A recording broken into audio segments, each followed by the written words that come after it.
Bonjour à tous. Tere imi ia tui o te pō. Oi hoi, mauro te tutiru i a pō. E parapara i roto, e parau ia no te oe heine.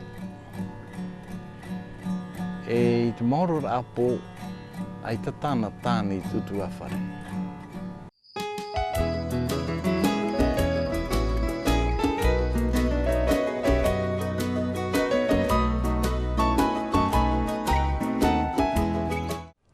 Mi te e tiuru, te papa i rahi a tau himenera, te weira ho e hoa tō mātou.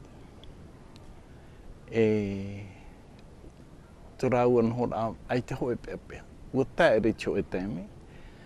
E tu pui ho atara mo me re tui te tāne te hime, te weira ho aho e tēme re tui te orara, e whatina te mana. Ua rewa tau a tātara, ke tāne. Ia tui o te pō, ia mohi te mori. Ia tui o te pō, mauro au te pō.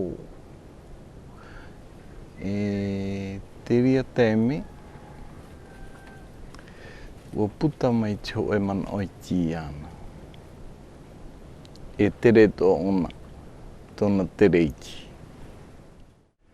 Tard dans la nuit,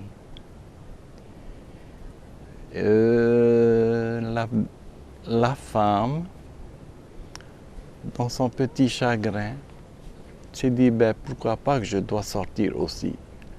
Alors elle a adouci sa lampe à pétrole, qui veut dire ia mohit mori. Ya tui o te pō, ia mohi te mori,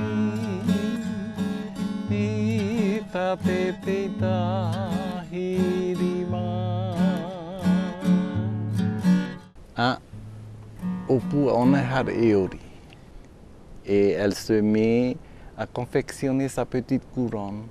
Et parmi toutes ces fleurs, elle préférait le pitate. C'est le parfum qui domine toutes les fleurs de cette soirée. Et elle est sortie avec sa couronne dans une petite fête.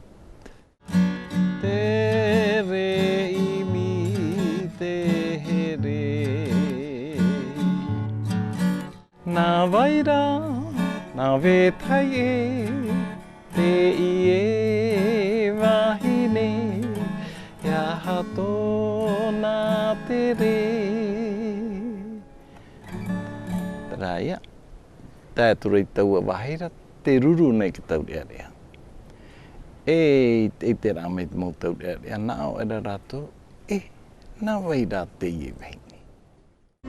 Ia tui o te pō, ia mohi te mori, pita te tahiri mai.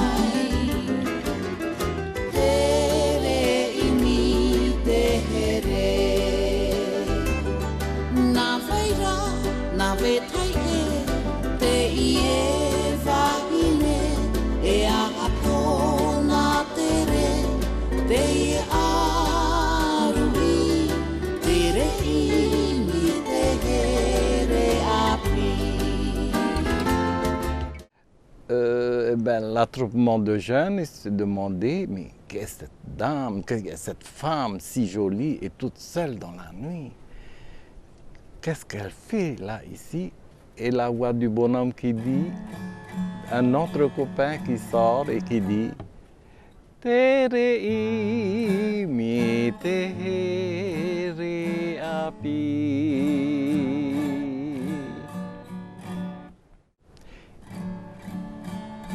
E ui te hoi tātou te heini teiti, tōna noanoa. Noanoa nātura ia. E tui tōna nātura rā, pē era te reo. Noanoa te wahine. Nā waira, nā wētai e, te i e wahine, e aha tōna tere, te e aru i. Tōna tere iti, e tōna hei pita te tepo, e te no tōna tere iti, e imi te oi here iti a pinana. No ano a wahine, ano e pua miri mai e, pita te tahiri mai. Tere imi te here.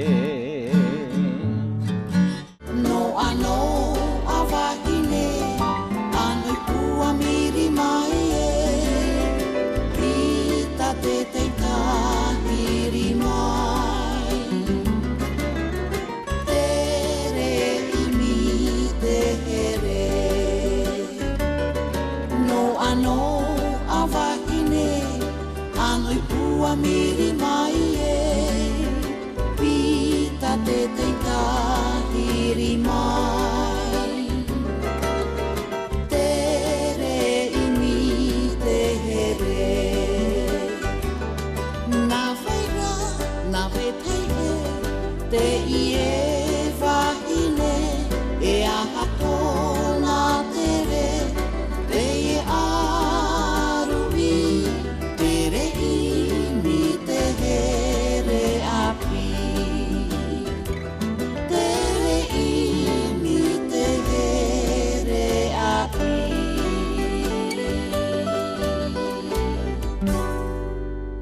E hātura te whaautira. Te whaautira ahawa, oro ahawa, tere api, heine tōna parau. Ho eno e tuira amata, tarahe mai ki tāne. Nā waira, nā wētai e, te i e wahine, e aha tōna tere, te e aru i, tere imi te here api. No reira, mautau rea papa ma no atu ai waruhiruhi ara. No atu me i e whatu te heine teiti tōna whatu ai tōna mau una una. Taupop a te whati e riri tu tātou. An e pua miri mai e, pita te tahiri mai. Tere imi te here api. Te raia, te pepeiti no te himene. I he weisho ia mama tōna waira. A poi here ta tatou mauheini. No te mea, mi pe ita, trae hoaia, o i te tatou tūru tu heini.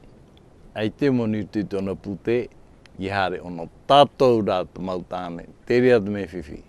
I hoa i taua i pene tu te pute, mi pe ita, i te tote.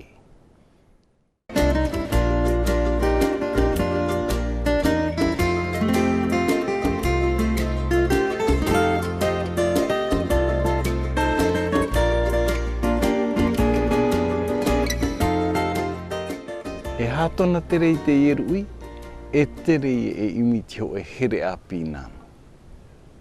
Te aur ai o te i himene.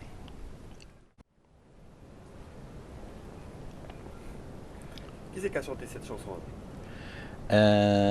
Cette chanson a été chantée par la grande chanteuse de ce pays, FENUA. Maruru i te wharo ramai, e wharare whahau tātou parhei ane.